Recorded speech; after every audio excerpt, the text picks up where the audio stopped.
You finish watching a really good explainer video. You nod along, feeling smart. Then, 5 minutes later, a friend asks you exactly what it was about, and your mind goes completely blank. This happens because watching a video is comfortable. It's easy to mistake the feeling of following along with the hard work of actually learning the material.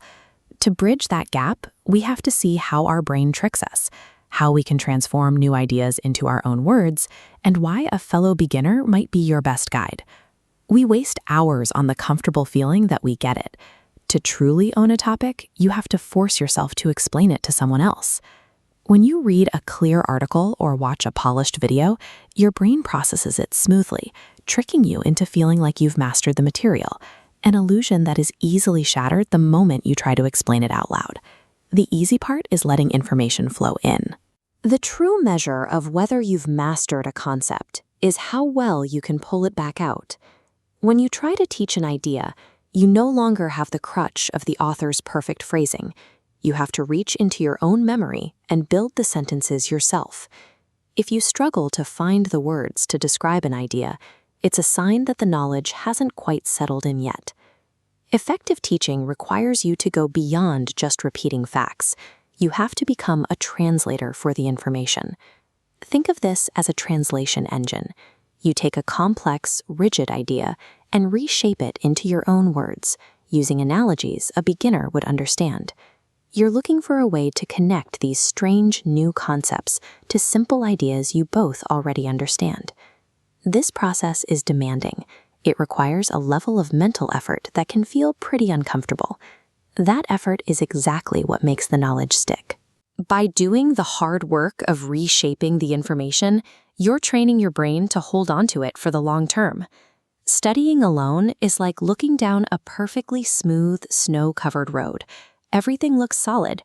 Your brain easily glides right over the specific details and connections that you don't actually grasp. But when you start to explain it out loud, or when a student asks you a simple follow-up question, the snow melts.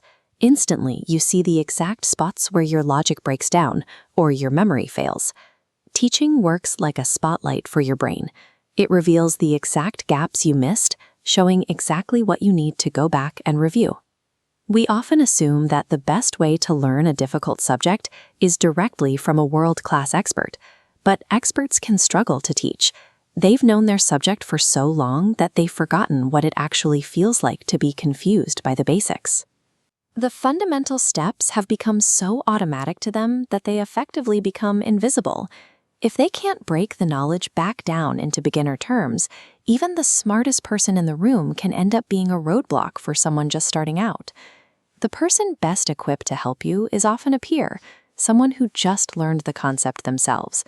Since they just fought through the exact same confusion you're facing, they know exactly how to guide you past the spots where you're likely to get stuck. By helping you, your peer is also doing the hard work of translating the material, which ends up cementing their own understanding.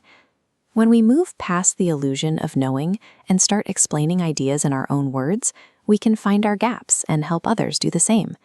You know you've truly mastered a topic when you can walk someone else through it.